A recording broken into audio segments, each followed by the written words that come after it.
started this project, when I first came here, I don't know if you've noticed these beautiful balustrades, and I swear, where did that come from? And apparently it was inspired by a champagne flute.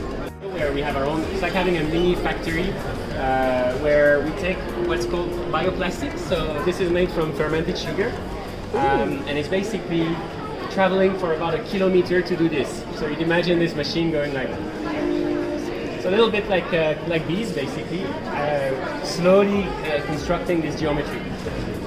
And so yeah, you have about 88 of these pieces.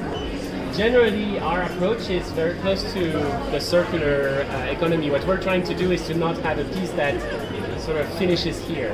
And so there's always an afterlife and also a place where it comes from that is connected. So for example, this comes from renewable materials and is then biodegradable. However, before we put it back to the earth, we thought we'd give the opportunity for other people to have it.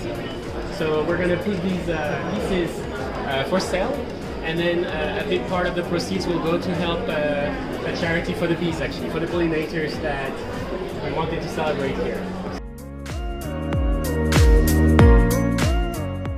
So imagine you go in a home and what you're seeing are plants that generate the plastic, that purifies the air, that generates the food that you eat, and it's all in your home. So you also benefit from all this biophilic content. And then you have the machine next to it to turn it into the different materials that you need. And let's say you need like an object, a chair, and so you download it from a sort of ecosystem of chairs that people can participate to. Like download it and then you print it, and then once you're kind of wanting to change, you crush it again, you reprint the new design that you want. So I think environmental design doesn't have to prevent people from being creative, from changing, from consuming in some extent, but I think they'll be much more part of it rather than waiting from objects that are produced, God knows where, and then they come and have massive carbon footprint in transportation. Code can travel at the speed of light, so there's no VAT on code, there's no Brexit on code, so you can actually download it to your home and then take part of that global creativity. So that's my dream. We have to look at materials, we have to look at machines, we have to look at what happens to the materials after that. So we have to develop tools in actually decentralizing the production of materials from renewable sources. We have to. So in essence, I need about 5 years.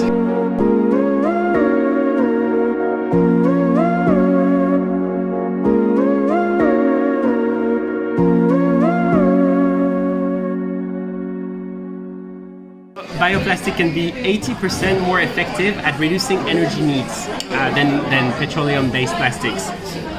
So for example, 0.49 kilograms of CO2 versus about 3 kilograms of CO2 for the petroleum equivalent. Bioplastic is about, and it's called PLA, so I'll be precise. PLA is up to 30 times less toxic than petroleum-based plastic when heated. And it's really important because more than 50% of carbon emission in the US incinerators come from petroleum-based plastic. And so, and one has to know that petroleum-based plastic, when burnt, is carcinogenous, whereas PLA is not.